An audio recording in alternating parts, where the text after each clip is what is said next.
Le conflit entre l'Iran et l'Irak, les forces iraniennes semblent avoir repris l'offensive sur tous les fronts ce soir.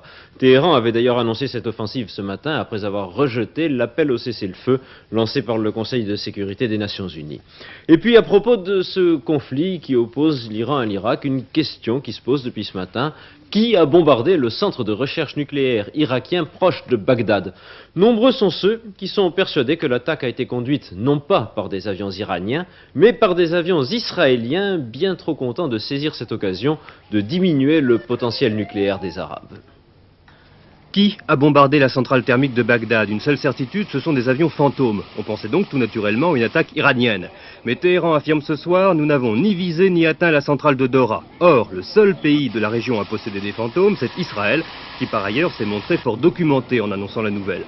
On pense donc que, profitant de la confusion en début de semaine, l'aviation israélienne ait pu effectivement réaliser le raid sur Dora.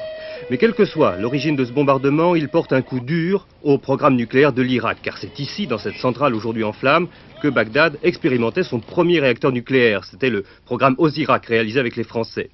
Il semble qu'au moment de l'explosion, la masse d'uranium, sans doute 2 ou 3 kilos, destinée à la maquette, n'ait pas été touchée. Seul le bâtiment des génératrices aurait souffert. Reste que la majorité des 70 ingénieurs français ont été évacués et que le nombre des victimes irakiennes est important. Ce soir, la centrale brûle encore et Bagdad est toujours partiellement privée d'électricité.